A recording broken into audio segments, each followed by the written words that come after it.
zradcovia, ktorí svoju zradu skrývajú. Sú vinníci, ktorí svoju vinu maskujú frázami o vyššom dobre. A potom sú takí, ktorých krutosť bola otvorená, plánovaná a hrdá. Václav Kopecký patrí do tej poslednej skupiny. Spoluzakladateľ komunistickej strany Československa, šéf-redaktor Rudého práva, poslanec parlamentu, ktorý kvôli vlastným prejavom musel ujsť pred zatýkačom do Moskvy. Vojnový exulant v Stalinovom sovietskom zväze a potom minister informácií oslobodeného Československa, hlavný ideológ Gottwaldovej éry a jeden z architektov politických monštr procesov, v ktorých vlastní spolustraníci končili na šibenici. Dnes sa pozrieme na život človeka, ktorého sa báli aj jeho komunistickí kolegovia. Človeka, ktorý vytvoril kult Júlia Fučíka, ktorý cenzuroval celú československú kultúru a ktorý vo svojich prejavoch volal po smrti pre tých, čo boli ešte včera jeho najbližšími spolupracovníkmi. Príbeh Václava Kopeckého je príbehom o tom, čo sa stane, keď sa fanatizmus stretne s mocou a keď tá moc nemá nejaké brzdy.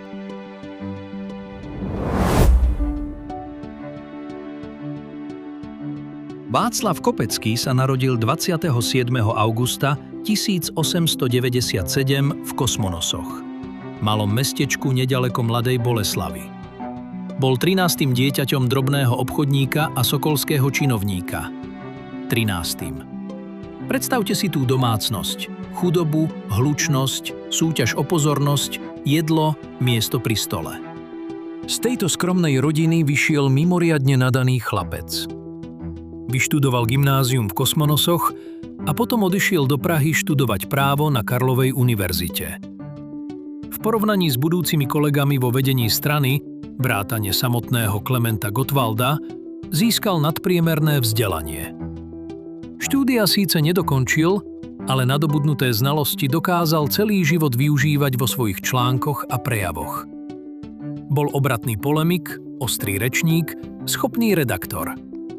Politická dráha sa mu otvorila bezprostredne po prvej svetovej vojne. V roku 1918, v atmosfére rozpadu monarchie a vzniku republiky, vstúpil do Československej sociálno-demokratickej strany.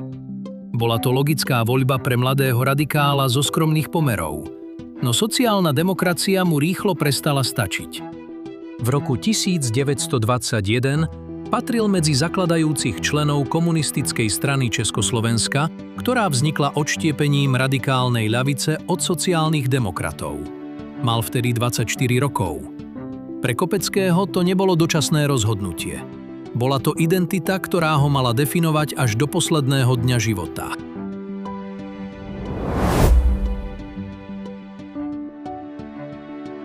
V 20. rokoch sa Kopecký zaradil medzi tzv. Karlínskych kluků, skupinu mladých, ambicióznych komunistických funkcionárov okolo Klementa Gottwalda. Na 5. zjazde KSČ v roku 1929 táto skupina prevzala stranu. Porazili staré vedenie a nastolili tvrdú stalinskú líniu, úplne podriadenú Moskve a Kominterne. Kopecký, pôvodne úradník Zemského správneho výboru pre Čechy, odišiel z úradníckeho miesta už v roku 1924 a stal sa profesionálnym novinárom v službách KSČ. V auguste 1933 sa stal šéfredaktorom Rudého práva, ústredného straníckeho denníka. Z tejto pozície formoval verejnú tvár československého komunizmu po celé 30. roky. V tom istom roku 1929 sa stal poslancom Národného zhromaždenia. Zachoval si to kreslo až do roku 1938 a bol to poslanec mimoriadne vyhranený. V čase, keď v komunistickej tlači bolo bežné označovať demokratickú Prvú republiku za fašistický a hnilobný produkt versajského mieru, patril Kopecký k najzbesilejším rečníkom. Z parlamentnej tribúny útočil na Masaryka, Beneša, na celé štátne zriadenie. Bol nástroj Kominterny a tým, ktorí ho chceli takého použiť, na to vyhovoval dokonale. Až prišiel rok 1934. Pri jednom zo svojich vyhrotených prejavov vykríkol slová pre ktoré vyšiel naňho zatýkač. Tradične sa pripomína veta v duchu nie Masaryk, ale Lenin. 30. júna 1934 ho súd začal stíhať. Kopecký nezostal čakať na výsledok. Spolu s Gottwaldom, Krosnárom a Štetkom utiekol cez hranice do Sovietskeho zväzu. Z Moskvy potom v máji 1935 znova kandidoval v parlamentných voľbách a znova bol zvolený za poslanca, hoci sedel v Stalinovej ríši. Vrátiť sa mohol až po amnestii nového prezidenta Beneša vo februári 1936. Ale jeho pravým domovom už nebola Praha. Bola ním Moskva.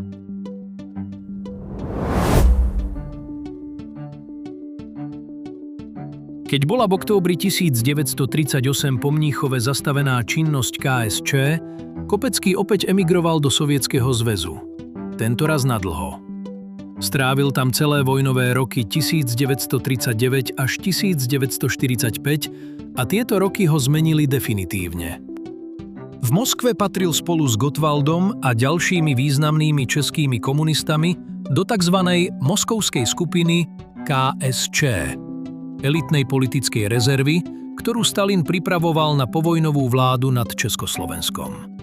Kopecký písal články pre československé vysielanie Moskovského rozhlasu, redigoval propagandistické materiály, prejavoval v rusky lojálnych kruhoch.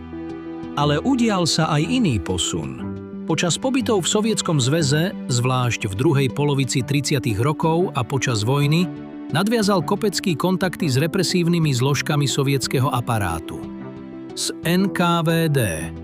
Pre tieto kontakty sa stal v komunistickej emigrácii nenávideným a obávaným. Niektorí komunisti boli presvedčení, že o nich Kopecký podáva správy priamo Sovietom. Báli sa ho dokonca aj v najúžšom vedení KSČ. Báli sa ho jeho kolegovia. A podľa dobových svedectiev sa ho obával aj inak všemocný Klement Gottwald. Predstavte si tú dynamiku. Budúci prezident komunistického Československa sa bojí muža, ktorého má vedľa seba ako blízkeho spolupracovníka, lebo netuší, čo si o ňom NKVD myslí a čo na neho má napísané. Po teheránskej konferencii v roku 1943 a ešte výraznejšie po Jaltskej a Postupímskej v roku 1945 sa moskovská skupina KSČ pripravovala na prevzatie moci v oslobodenej vlasti. A Kopecký vedel, akú pozíciu si v tom usporiadaní vybojuje.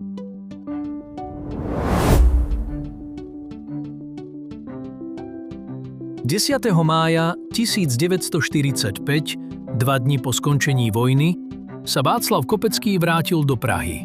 Nie ako emigrant, ale ako minister. KSČ ho ešte počas moskovských rokovaní v marci 1945 nominovala do prvej Fierlingerovej vlády a do funkcie, ktorá bola pre neho akoby šitá na mieru – ministra informácií. Tento post si Kopecký udržal po celých 8 rokov. Slúžil v prvej a druhej Fierlingerovej vláde, v prvej a druhej Gottwaldovej, vo vláde Antonína Zápotockého. Cez všetky politické otrasy, vrátane februárového prevratu 1948, bol Kopecký konštantou. Bol nepostrádateľný. V prvých povojnových rokoch sa okolo seba obklopil spisovateľmi a umelcami blízkymi KSČ. Básnik František Halas viedol vydavateľské oddelenie. Spisovateľ Ivan Olbracht riadil rozhlas. Výtvarník Adolf Hofmeister mal na starosti zahraničný odbor. Filmové oddelenie viedol Víteslav Nezval. Mená, ktoré mali ešte donedávna povesť slobodomyselných intelektuálov, teraz pracovali pod ministrom, ktorý bol pripravený stať sa ich cenzorom. A pripravený bol. Ministerstvo informácií prevzalo kontrolu nad knižnou produkciou. Vydavatelia museli predkladať svoje knihy pol roka pred vydaním na schválenie. V prvých rokoch sa to ešte podávalo ako ochrana pred chaosom voľného trhu po vojne. Po februári 1948 sa však rovnaký aparát premenil na nástroj systematickej cenzúry. Kopecký používal kombináciu metód, ktorá ho odlišovala od jeho najvážnejšieho konkurenta na ideologickom poli, Gustava Bareša. Bareš bol primitívny, tlačil hrubo a jednostranne. Kopecký vedel byť hrubý takisto, no zároveň rozdával peňažné dary, využíval osobné kontakty, zneužíval dôverčivosti ľavicových intelektuálov a nezriedka si nasadzoval tvár všechápajúceho liberála. Z neho robilo nebezpečnejšiu postavu.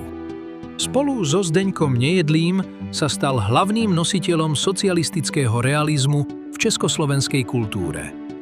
Vytvoril kult Júlia Fučíka, popraveného komunistického novinára, ktorého reportáž písaná na opätku povýšil na najvyššiu mravnú autoritu národa.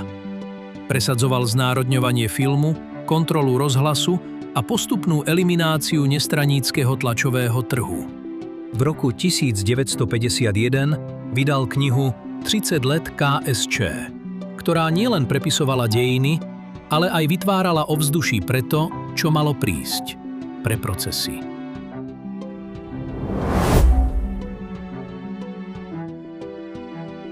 A tu sa dostávame k tomu, prečo si na Václava Kopeckého niektorí pamätníci spomínajú dodnes so zachvením. Po februári 1948 sa Kopecký ako jeden z najvplyvnejších predstaviteľov KSČ aktívne podieľal na príprave, ideológii i propagande politických monštr procesov. Bol popularizátorom stalinskej teórie o zostrovaní triedneho boja a o nutnosti bdelosti voči nepriateľom vnútri samotnej strany, takzvaným agentom buržoázie. Patril k najvýznamnejším zástancom trestu smrti pre odporcov socializmu. A nielen pre odporcov, aj pre vlastných spolustraníkov, ktorých režim potreboval likvidovať. V procese so skupinou Rudolfa Slánského v roku 1952 osobne presadil popravu komunistického funkcionára Ota Schlinga. Schling bol predtým mocným tajomníkom krajského výboru KSČ v Brne. Stal sa obeťou rovnakého aparátu, ktorý sám pomáhal budovať. A Kopecký bol jedným z tých, čo pre neho žiadali povraz. Mimoriadne odpornú stopu po sebe Kopecký zanechal aj v prípade Márie Švermovej, vdovy po komunistickom novinárovi Janovi Švermovi, ktorý padol počas Slovenského národného povstania. Mária Švermová bola sama vysoká stranícka funkcionárka. Kopeckého likvidačná reč proti nej je dodnes typickou ukážkou jeho bezcitnej krutosti a bezohľadného pletichárstva. Žena, ktorej manžel zomrel za stranu, bola Kopeckým označená za nepriateľku strany.